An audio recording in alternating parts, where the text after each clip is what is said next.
Hello friends, welcome back to my channel. আমার চ্যানেলে যেহেতু নতুন হয়ে থাকেন, প্লিজ চ্যানেলটি সাবস্ক্রাইব করে দেবেন, পাশে থাকা বেল আইকনটি প্রেস করে দেবেন এবং বন্ধুদের সাথে শেয়ার এবং ভিডিওটি প্লিজ লাইক করে দেবেন এবং কমেন্ট করে জানাবেন ভিডিওটি কেমন লাগলো।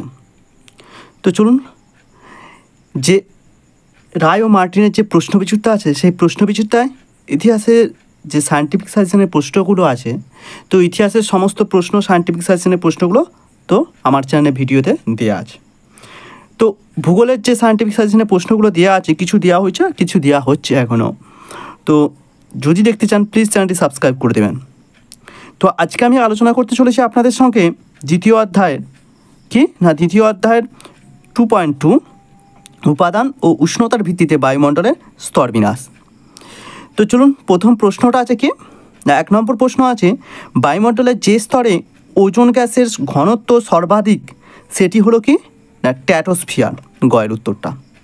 2 নম্বর প্রশ্ন আছে, উল্কাপিণ্ড পুড়ে ছাই হয় প্রদত্ত কোন স্তরেতে না মেসোস্ফিয়ারেতে। 3 নম্বর প্রশ্ন আছে, বায়ুমণ্ডলের যে স্তর থেকে বেতার তরঙ্গগুলি প্রতিফলিত হয়ে পৃথিবীতে ফিরে আসে সেটির নাম কি না আয়নোস্ফিয়ার, কয়ের উত্তরটা। 4 নম্বর প্রশ্ন আছে, বায়ুমণ্ডলের সর্বশেষ ঊর্ধ্বতম স্তর হলো কি না ম্যাগনেটোস্ফিয়ার, ঘয়ের উত্তরটা।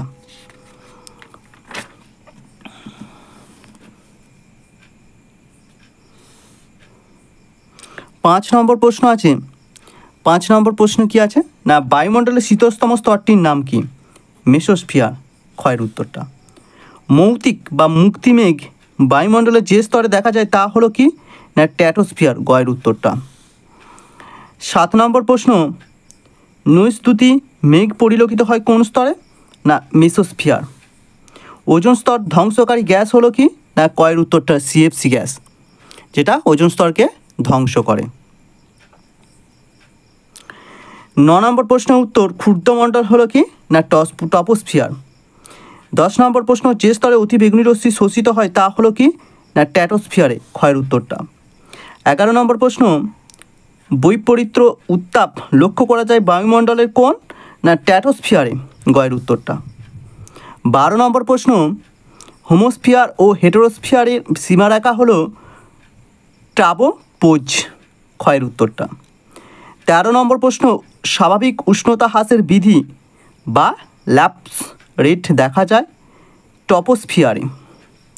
14 নম্বর প্রশ্ন, বিষমমণ্ডলের অন্তর্ভুক্ত স্তরটি হলো কি না পারমাণবিক অক্সিজেন স্তর, গয়ের উত্তরটা। 15 নম্বর প্রশ্ন, বায়ুমণ্ডলের যে স্তর আবহাওয়া গোলযোগ দেখা যায় সেই স্তরটি হলো কি না টপোস্ফিয়ার, সেই স্তরটা হলো কি টপোস্ফিয়ার। 16 নম্বর প্রশ্ন, বায়ুমণ্ডলের যে স্তরে মেরুপ্রবাহ তৈরি হয় তা হলো কি না আয়নোস্ফিয়ার, ক্ষয়ের উত্তরটা। 17 নম্বর প্রশ্ন, বিষমমণ্ডলের নিম্নতম স্তরটি হলো কি না আণবিক নাইট্রোজেন। 18 নম্বর প্রশ্ন, কোন স্তরে প্রোটিন ও ইলেকট্রনের স্থায়ী চৌম্বক ক্ষেত্রের সৃষ্টি হয়েছে ম্যাগনেটোস্ফিয়ারে। 19 নম্বর প্রশ্ন, আন্টার্কটিকার ঊর্ধ্ব স্ট্র্যাটোস্ফিয়ার স্তরে মৌক্তিক মেঘ দেখা যায় শীতকালে, কয়ের উত্তরটা। 20 নম্বর প্রশ্ন, ওজোন গ্যাসের ঘনত্ব সবচেয়ে কম কোথায় না নিরক্ষীয় অঞ্চলে, গয়ের উত্তরটা। 21 নম্বর প্রশ্ন, 1840 সালে বায়ুমণ্ডলে ওজোন গ্যাসের অস্তিত্বের কথা প্রমাণ করেন কে না কনবিন, কয়ের উত্তরটা। 22 নম্বর প্রশ্ন, আয়নোস্ফিয়ারে কি না গয়ের উত্তরটা এফ স্তরে অ্যাপলটন স্তর নামে পরিচিত। 23 নম্বর, ওজোন গহ্বর যেখানে সৃষ্টি হয় সেখানে স্ট্র্যাটোস্ফিয়ারের ওজনের ঘনত্ব 200 ডবসনের কম থাকে। 24 নম্বর প্রশ্ন, আন্তর্জাতিক ওজোন স্তর সুরক্ষা দিবস হলো কোন দিনটা না 16 সেপ্টেম্বর, ক্ষয়ের উত্তরটা। তো অতি সংক্ষিপ্ত উত্তরধর্মীর যে প্রশ্নগুলো আছে কয়েক দাগে 2-1 কথায় উত্তর দাও, সেই প্রশ্নগুলো আমি আপনাদেরকে বলবো এবং খাতায় উত্তরগুলো আমি লিখে রেখেছি। তো প্রশ্নগুলো আমি মুখে বলে যাচ্ছি, আমি উত্তরগুলো আপনাদেরকে দেখাচ্ছি। তো প্রথম প্রশ্ন আছে কি না, বায়ুমণ্ডলে কোন স্তরে জেট বিমানগুলি যাতায়াত করে, বায়ুমণ্ডলের কোন স্তরে জেট বিমানগুলি যাতায়াত করে, 1-এর উত্তর হচ্ছে স্ট্র্যাটোস্ফিয়ারে। জেট বিমানগুলো যাতায়াত করে। 2 নম্বর প্রশ্ন, হেটেরোস্ফিয়ারের সর্বোচ্চ স্তরটির নাম কি? হাইড্রোজেন স্তর। 3 নম্বর প্রশ্ন, ভূপৃষ্ঠে কোন অঞ্চলের ওপর বায়ুমণ্ডলের প্রথম ওজোন গহ্বর আবিষ্কৃত হয়েছিল? 3 নম্বর, মেরু অঞ্চলে। 4 নম্বর প্রশ্ন, ওজোন গ্যাসের ঘনত্ব কোন এককে মাপা হয়? ডবসন এককে। 5 নম্বর প্রশ্ন, বায়ুমণ্ডলের ওজোন স্তরটিকে কত সালে আবিষ্কার করেছিলেন? চার্লস ফ্রাবি ও হেনরি বুসন। কত সালে? না 1913 সালে আবিষ্কার করেছিলেন। 6 নম্বর প্রশ্ন, নিরক্ষীয় অঞ্চলের ট্রপোস্ফিয়ারের উচ্চতা কত? না 18 কিমি। 7 নম্বর প্রশ্ন, ওজোন গহ্বর মাপার যন্ত্রের নাম কি? না স্পেকট্রোফটোমিটার।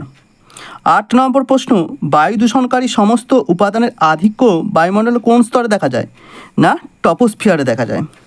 9 নম্বর প্রশ্ন, ট্রপোপোজ কথাটি সর্বপ্রথম কে ব্যবহার করেছিলেন? ট্রপোপোজ কথাটি সর্বপ্রথম ব্যবহার করেছিলেন স্যার নেপিয়ার শ প্রথম ব্যবহার করেছিলেন। তো তারপরে আছে ক্ষয়ের দাগের শূন্যস্থান পূরণ। শূন্যস্থানে যে প্রথম প্রশ্নগুলি হচ্ছে, সেই প্রথম প্রশ্নটি হচ্ছে, প্রাকৃতিক সৌরপর্দা বলা হয় বায়ুমণ্ডলের ড্যাশ স্তরকে? প্রাকৃতিক সৌরপর্দা বলা হয় বায়ুমণ্ডলের কোন স্তরকে? না 1 নম্বর, ওজোন স্তরকে। 2 নম্বর প্রশ্ন আছে, শীততাপ নিয়ন্ত্রক যন্ত্র ব্যবহারের ফলে বায়ুমণ্ডলের ড্যাশ গ্যাস নির্গত হয়? সিএফসি গ্যাস নির্গত হয়। 3 নম্বর প্রশ্ন আছে, ড্যাশ স্তরকে শান্তমণ্ডল বলা হয়? ট্র্যাটোস্ফিয়ারকে শান্তমণ্ডল বলা হয়। 4 নম্বর প্রশ্ন আছে কি না, বায়ুমণ্ডলের উচ্চতা বৃদ্ধির সঙ্গে সঙ্গে উষ্ণতা হ্রাস পাওয়ার প্রক্রিয়াকে ড্যাশ বলা হয়? স্বাভাবিক উষ্ণতা হ্রাসের হার বলা হয়। 5 নম্বর, সিএফসির বাণিজ্যিক নাম কি? ফ্রেয়ন। 6 নম্বর প্রশ্ন, ট্র্যাটোস্ফিয়ার ও মেসোস্ফিয়ারের সীমারেখা ড্যাশ নামে পরিচিত? না ট্রপোপোজ নামে পরিচিত। নিচের যে বিবৃতিগুলি কোনটি শুদ্ধ এবং কোনটি অশুদ্ধ লেখো, সেগুলো আমি বইয়ের মধ্যেই আলোচনা করে দেব। তো প্রথম প্রশ্নটা আছে কি শুদ্ধ অশুদ্ধর কি না, ট্রপোস্ফিয়ারে প্রতি 1000 মিটার উচ্চতা বৃদ্ধিতে 6.4 ডিগ্রি সি হারে বৃদ্ধি পায়। এই প্রশ্নটা কি হবে? না ঠিক এটা। 2 নম্বর প্রশ্ন, ভ্যাল অ্যালেন বিকিরণ বলয় দেখা যায় ম্যাগনেটোস্ফিয়ারে? এটাও ঠিক। 3 নম্বর প্রশ্ন আছে, আন্টার্কটিকা অঞ্চলে ওজোন গহ্বর দেখা যায়? এটাও ঠিক। 4 নম্বর প্রশ্ন আছে, ওজোন গ্যাস সূর্যের অতি বেগুনি রশ্মিকে শোষিত করে? এটাও ঠিক। 5 নম্বর প্রশ্ন আছে, জেট বায়ুকে ট্রপোপোজ স্তরের মধ্য দিয়ে প্রবাহিত হতে দেখা যায়? এটাও ঠিক। 6 নম্বর প্রশ্ন আছে, ট্রপোস্ফিয়ারে ওজোন গ্যাসের সবচেয়ে বেশি সঞ্চয় হয়? এটা কাটা। এটা কোন স্তরে হয়? স্ট্র্যাটোস্ফিয়ারে হয়।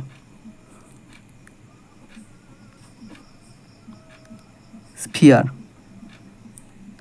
তারপর আছে 7 নম্বর প্রশ্ন। 7 নম্বর প্রশ্ন আছে, ট্রপোস্ফিয়ারে ধূলিকণা উপস্থিত সর্বাধিক? এটাও ঠিক। 8 নম্বর প্রশ্ন আছে, হোমোস্ফিয়ারের ঊর্ধ্বতন স্তরটি হলো মেসোস্ফিয়ার? এটাও ঠিক। তো ভিডিওটি দেখার জন্য অসংখ্য ধন্যবাদ। ভিডিওটি যদি ভালো লেগে থাকে প্লিজ চ্যানেলটি সাবস্ক্রাইব করে দেবেন, পাশে থাকা বেল আইকনটি প্রেস করে দেবেন এবং লাইক এবং কমেন্ট করে জানাবেন কেমন লাগলো।